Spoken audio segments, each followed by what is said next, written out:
his analogy was, I'd like to use it going forward, is conscious contact. The reason I bring it up is that I see some people doing start to move. So Sai yanks the shoulder down, perfect. Okay, okay. This is the problem I have right now, is you're thinking offense when you don't have offense yet, man. You are so far from getting this leg and you're grabbing this already. What do you think you need to do? You're just in a back take, man. Guys cracking you to the back of the skull, like forget about it, BJJ. You're in a lot of trouble, man, and things are going south for you. Whether it be BJJ or he just got the hook in, the ref's giving you a second, and you're over here reaching for here, and you're so worried about this. You haven't gotten anywhere yet, man. And now this guy is size probably about 5'8" or something like that. This guy's 6'2", and he's got a great bite over here. And you're like, man, how am I gonna get this thing exactly? So this hand should not go here. This hand's gotta go help the other guy.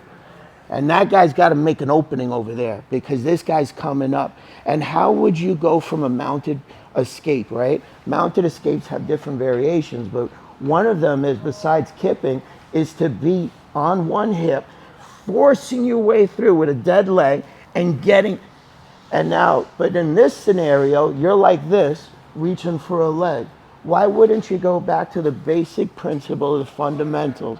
So when I go, his fundamentals are awful. And then they'll go, what do you mean? I go back again now, let's do it again. Right? So the people that want the conscious contact of understanding, because now you're gonna mimic that move against somebody like Jesse. He's coming up going, oh, this is so cute that you're doing that. Like you're not, this is gonna kill you. He outweighs you by, and he's so good, he's good. And now, do it again. Drop the perfect. That's your first goal. And now you got two hands in there, and Danny's dead set on coming up, and reap him as he comes up. Yes, sir, and that's how that goes down. Okay, so let's try to get this pattern ingrained on how.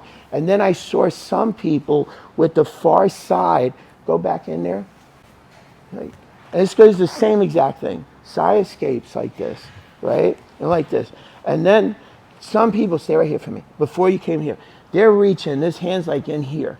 Like, how's this gonna work?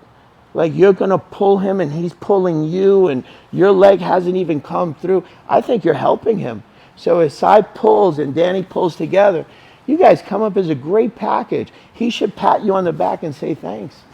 Yeah, right? So understand where your hand positions are and how conscious contact and how I want it to develop. Because if your patterns are wrong, then you're gonna get this habit of grabbing this leg and you're wondering, how come I never get this guy off with this move? It doesn't work against that. No, you didn't put your hand in the right spot. You didn't have like what you needed to do first. Okay, let's do it again. Let's try. Remember earlier I told you this is what I'd like to do. I would prefer that these butterflies not be under my hamstring. So I'd like to lay one leg dead, okay? So that leg is my escaping leg. So I don't want those things underneath me, preferably. I would love to be able to drop this elbow inside here. I would love to be able to do what I said earlier, because at this point I got to make a commitment to turn, because I got to get this knee to this elbow. So make this commitment and push and turn. Perfect. And now that knee just came in, and that's what I would like to do, okay? There's different things. We might have to kip if he comes up too high, but in the beginning, this is what you're looking to do. Lay that leg flat, come back a second. I can't tell you how many people I see lift this leg upside, and this guy's on a hook inside here, and they're trying to buck him off, and there's no dead leg in the center back there. And then like, how'd you think you were gonna get him off? That's totally different. Now I gotta start kipping him out, okay? But in the beginning, when he first got up into a mount, I selected a side, because when we first came up, if he beat me on the turn, right, whatever way Danny came up, right, I realized, damn, he came up on a mount already. So I dead leg one and I fight to get my elbow line in one.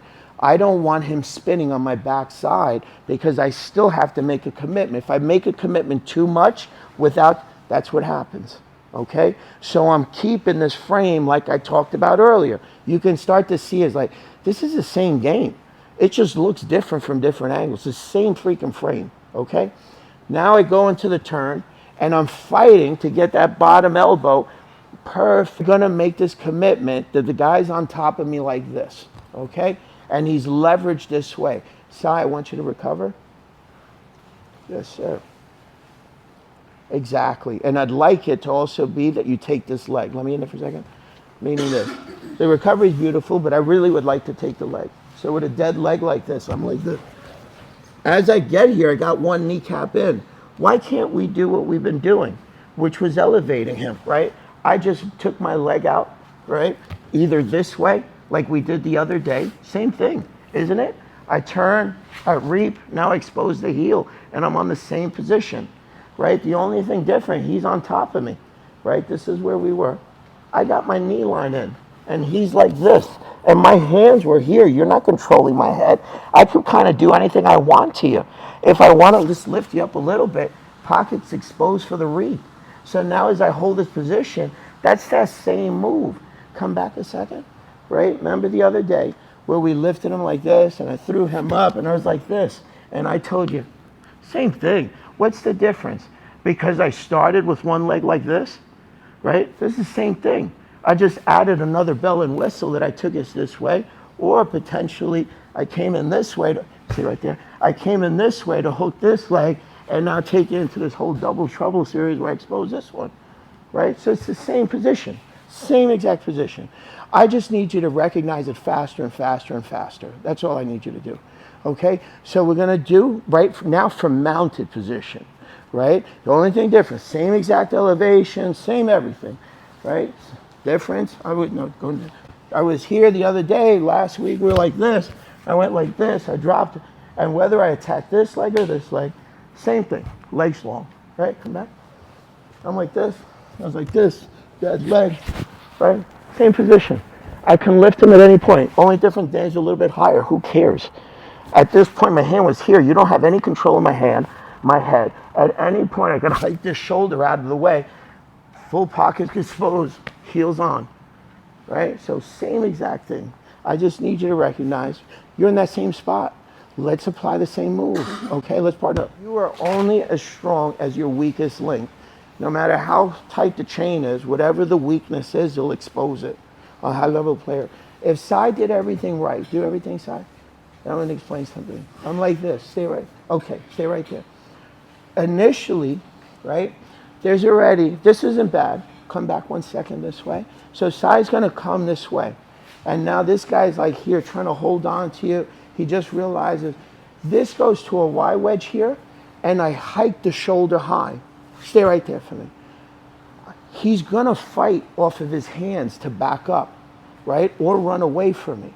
This hand now transfers behind the lat before this guy drops low, right? Because I got to stop, but if I'm going and not hiking the shoulder out of my way to expose the rear lat, so now no matter what Danny does, it's hard for him to get back to save the leg.